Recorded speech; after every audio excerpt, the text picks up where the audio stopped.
Hello and welcome once again to MBAbullshit.com.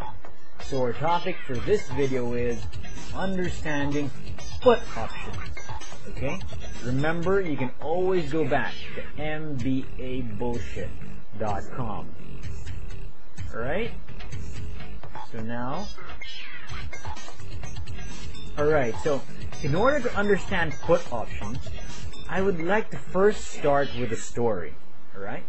Let's say there was a man who owns a share of stock, okay, worth $100. And he wants to keep the stock for now, but maybe, just maybe in the future, he wants to sell his stock for at least $100. Of course, I mean, because it's worth $100 now, why would he want to sell it for anything less? However, he's afraid that in the future, this stock, the price of this stock, might go down below $100 to $50, $20, or even zero. So in this case, what should he do? Okay, so suddenly he remembers that he knows a rich lady. Alright, so this rich lady over here. And that he can pay her $1 to make a contract with her.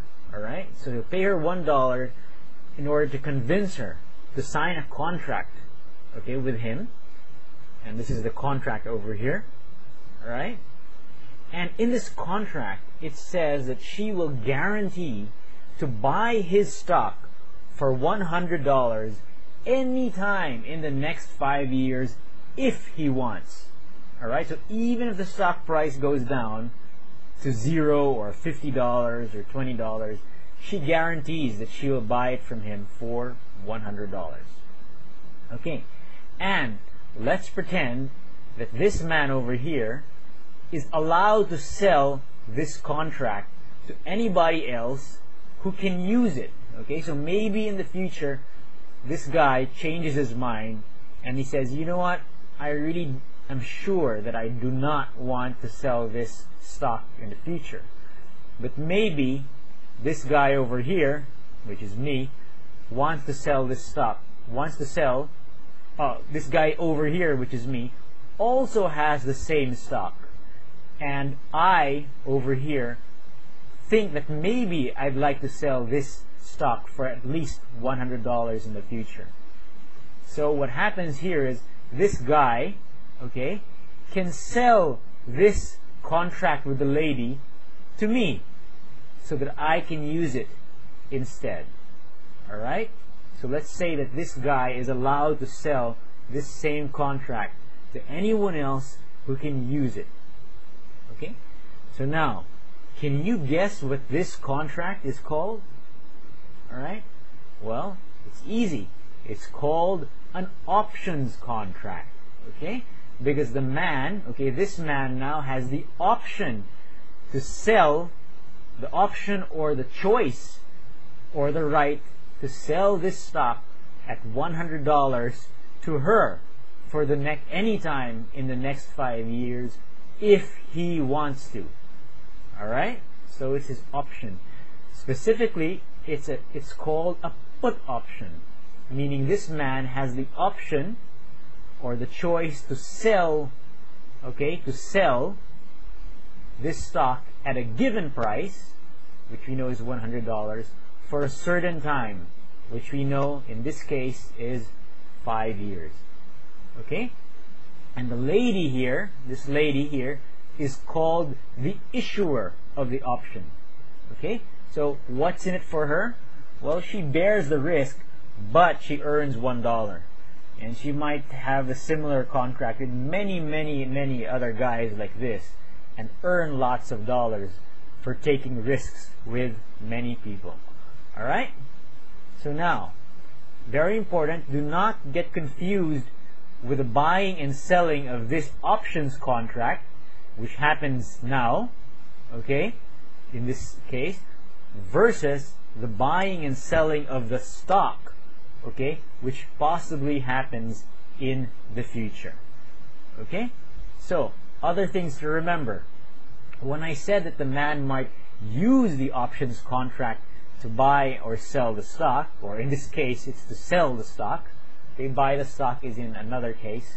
That's called a call option, and I'll explain that in another video.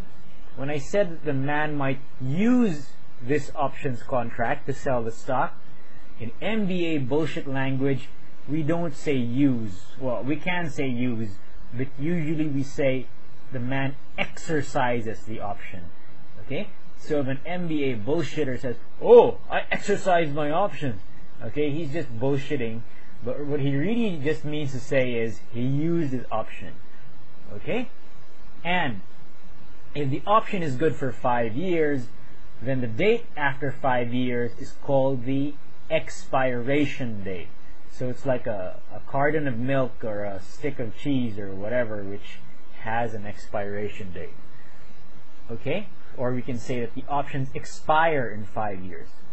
Okay, now very important. I said that this guy can use the option or exercise the option any time in 5 years. But actually, in Europe, it's a special case. If this guy was in Europe, then he could not use this option any time in 5 years, but he would only be able to use this option on the exact expiration date itself.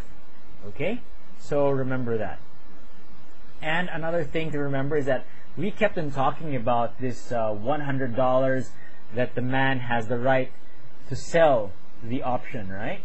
I'm sorry, not sell the option, sell the stock. All right? He has the right to sell the stock for $100 exactly. Okay, in MBA bullshit language, we call this $100 the strike price. Okay, and the $1 paid to the lady is simply the options price. Okay, so don't confuse the strike price with the options price. Okay, the $1 that he paid the lady is the price of the option. Okay, or if he sells the same option to me, for example, or to somebody else, and the price changes to $2 or $3, that is the options price. Do not confuse that with the $100 strike price. Okay? Oh, and lastly, remember that in real life, the man and the woman probably will not deal directly with each other, and instead, options are traded in what we call an options exchange. Alright? So just keep that in mind. Alright. So now that you understand put options, you're ready for my next easy videos on call options, which is an option to buy a share of stock. Okay, and if you haven't watched that yet, you may watch it. And if you have watched both my videos on put options, which is this video, and call options, which is another video, then you're ready for my next easy video on how to value options at expiration date, which answers the question, how much is an option worth at its expiration date? And you can watch that at mbabullshit.com. Okay, so remember to share us if you like us. On Twitter, we're known as MBA Bullshit. Facebook.com/MBA Bullshit. And or you can simply just forward our free YouTube videos, okay, using our YouTube links on your email. Okay, so have a great day, and goodbye.